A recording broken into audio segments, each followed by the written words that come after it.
Hello అందరికీ ఈరోజు పల్లీల తాలింపు చేయబోతున్నాను. సో పల్లీలు అయితే చిన్న వాళ్ళకైనా పెద్దవాళ్ళకైనా చాలా మంచిదన్నమాట. ఇందులో ప్రోటీన్ ఎక్కువగా ఉంటుంది కాబట్టి హెల్త్కి చాలా మంచిది. ఇక్కడ వచ్చేసి నేనైతే 2 కప్పుల పల్లీలు తీసుకున్నాను.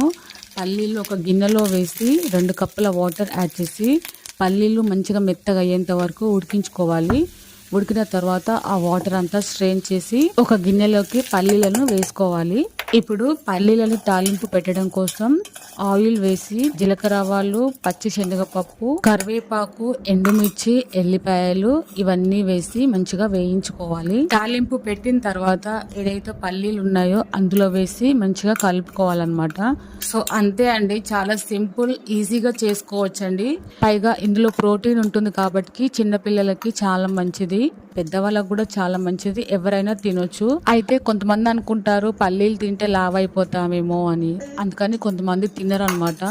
పల్లీలు తింటే ఏం లావు అవ్వరండి, పైగా హెల్త్కి చాలా మంచిది కూడా. సో రోజుకి ఒక గుప్పెడు తీసుకోండి, నానబెట్టుకొని తీసుకోండి, చాలా మంచిది. వీడియో నచ్చితే లైక్ చేసి సబ్స్క్రైబ్ చేయండి.